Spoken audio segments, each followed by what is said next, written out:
पिछले 24 घंटे के बारे में सोचो कितनी बार किसी की बात का बुरा लगा, कितनी बार किसी ने कुछ कहा और तुम्हारे अंदर गुस्सा उबलने लगा, कितनी बार किसी के टेक्स्ट मैसेज ने तुम्हारा पूरा का पूरा मूड खराब कर दिया।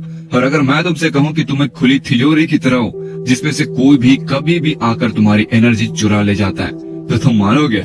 एब्सोल्युटली तुम्हें मानना पड़ेगा। और अब रियलिटी तो यही है कि तुम्हारे इमोशन तुम्हारी सबसे बड़ी कमजोरी बन चुकी है। सोसाइटी, तुम्हारे दोस्त, तुम्हारे बॉस, यहाँ तक कि तुम्हारे अपने अनजाने में ही सही, लेकिन तुम्हारे इमोशंस को हैक करना सीख चुके हैं। और अब इस चीज को भी जान लो कि आज की वीडियो में मैं तुम्हें कोई भी साधु संतों वाला ज्ञान नहीं दूंगा, कोई भी ऐसी बात नहीं करूंगा कि गुस्सा पीना सीखो, किसी को इग्नोर करना सीखो, नहीं, बल्कि हम डीप नॉलेज कंज्यूम करेंगे। हम साइकोलॉजी के उस डार्क कॉन्सेप्ट को समझेंगे जो हर दिन, हकीकत बोल रहा हूँ, हर दिन तुम्हारे आसपास यूज हो रही है। लोग तुम्हें मैनिपुलेट कर रहे हैं और अफसोस तुम लोगों के जाल में फंस रहे हो, कंट्रोल हो रहे हो, अपने इमोशन को कंट्रोल नहीं कर पा रहे, क्योंकि लोग तुमसे बेहतर हो चुके हैं, क्योंकि उन्हें अच्छे से पता है कि आखिर कैसे तुम्हारे इमोशन वाले बटन को दबाकर वो तुम्हें कंट्रोल कर सकते हैं। और हमेशा वो लोग ऐसा ही करते हैं और तुम हमेशा अपने इमोशन को खो देते हो और दूसरे के कंट्रोल में चले जाते हो। लेकिन याद रखना, ये वीडियो तुम्हारे लिए ही है। मतलब इस वीडियो को अच्छे तरीके से देखो और चीजों को डीपली समझने की कोशिश करो। अगर तुम समझ गए तो कोई भी बंदा तुम्हारे इमोशन के साथ खेल नहीं सकता, तुम्हें मैनिपुलेट नहीं कर सकता, और तुम भाई मुझे कमेंट में थैंक यू बोल कर जाओगे, क्योंकि ये वीडियो एक मास्टरपीस होने वाली है। तो करते हैं बिना किसी टाइम वेस्ट के वीडियो को शुरू। तो देखो दोस्तों, ये बात ना 110% रियल है और ये चीज कल ही मेरे साथ हुई है। देखो, मैं यूं ही नॉर्मली अपने घर से कपड़े लेकर जा रहा था एक कस्टमर को देने, बिकॉज हमारे यहाँ सिलाई होती है तो कस्टमर खुद कपड़े लेने आता है। बट कल मैं एक जगह जा रहा था तो साथ में लेकर जा रहा था, क्योंकि उसका घर उसी तरफ पड़ता है। तो और क्या, मैं कपड़ा लिया, दिन गया एंड वो बंदा आया एंड उसने कपड़े को देखा, पहना, हर चीज सही था, ठीक है। एंड लास्ट में उसने मुझसे कहा कि भाई मैंने आपको कहा था कि आप इसमें एक बटन डाल देना, मतलब 5 रुपए के बटन डालने के लिए कहा था। और मेरा भाई जो था जिसने मुझे वो कपड़ा दिया था लेके जाने को, वो गलती से भूल गया।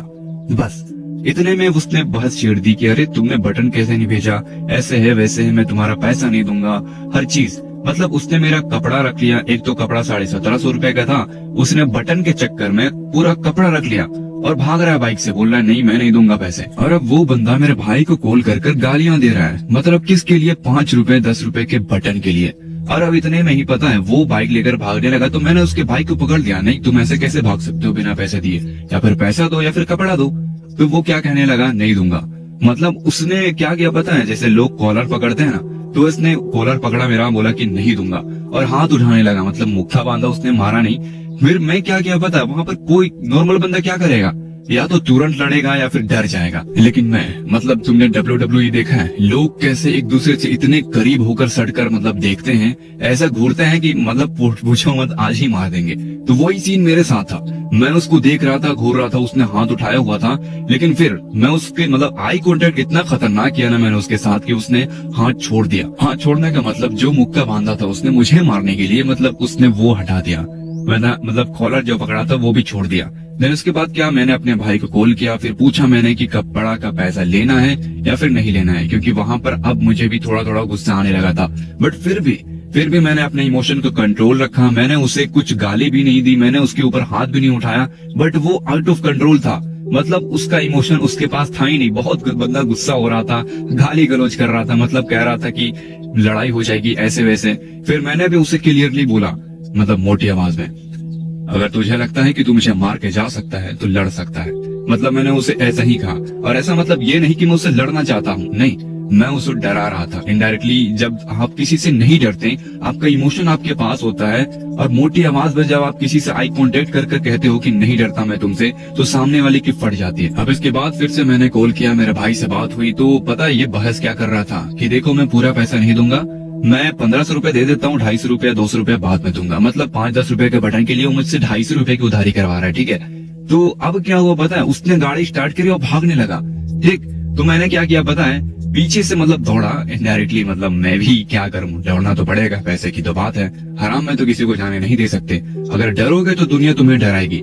वो बंदा भी ऐसा ही कर रहा था, मतलब मैंने पकड़ लिया, वो बंदा भाग ही नहीं पाया, मैंने उसके हैंडल पकड़ दी, वो बंदा भाग नहीं पाया। देन उसके बाद पता है वो उतरा, मैंने उससे कहा कि भाई तू पैसा दे वरना यहाँ से हिल नहीं पाएगा।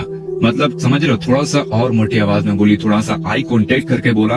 अब पता है उसकी फटने लगी, अब मैंने उसके हाथों को देखा तो वो कांप रहे थे। क्यों? क्योंकि भाई उसको लग रहा था कि वो मुझे डरा सकता है, बट हकीकत में कुछ भी नहीं, मतलब चेहरे पे जीरो एक्सप्रेशन। और तब जाकर बंदे ने मतलब पूरा पैसा फिर भी नहीं दिया, साले ने 50 रुपए रख लिया, बोला कि नहीं 50 रुपए मैं नहीं दूंगा, आपने बटन नहीं लाया। फिर मैंने भी सोचा यार कौन इतना बहस करने जाए 50 रुपए के लिए, मैंने छोड़ दिया। और फिर बंदा जाते जाते उसने बोला कि आप ठीक आदमी नहीं है भाई, आपने मुझसे ऐसा किया।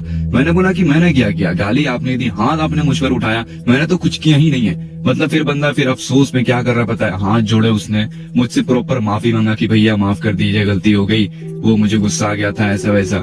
पता है मतलब मैंने फिर बोला चलिए कोई बात नहीं यार, होता रहता है। बंदे की चप्पल भी टूट गई थी, मैंने कहा पैसे दे दूं, चप्पल खरीद लेना आप।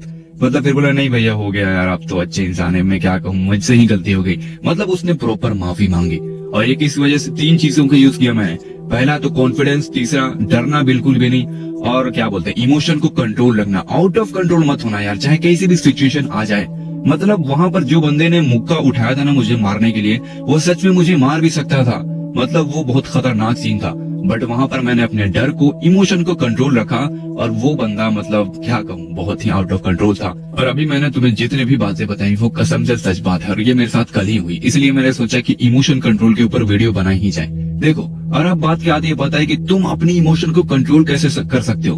तुम्हें 2 से 3 चीजें बता रहा हूँ, और ये चीज 100% वर्किंग है, और ये चीज तुम्हें मास्टर करनी ही पड़ेगी अगर तुम इमोशन लेस बनना चाहते हो। सबसे पहली चीज है, किसी भी चीज का परिणाम सोचो। इमोशन कंट्रोल का सबसे बड़ा राज ये है कि मान के चलो अगर कोई बंदा अभी तुरंत तुम्हारे सामने आ जाए और तुम्हें 4-5 गालियां दे, या फिर तुम पर एक हाथ उठा दे, एक झापड़ मार दे, तो क्या तुम अपने इमोशन को कंट्रोल कर पाओगे? एब्सोल्युटली बिल्कुल भी नहीं।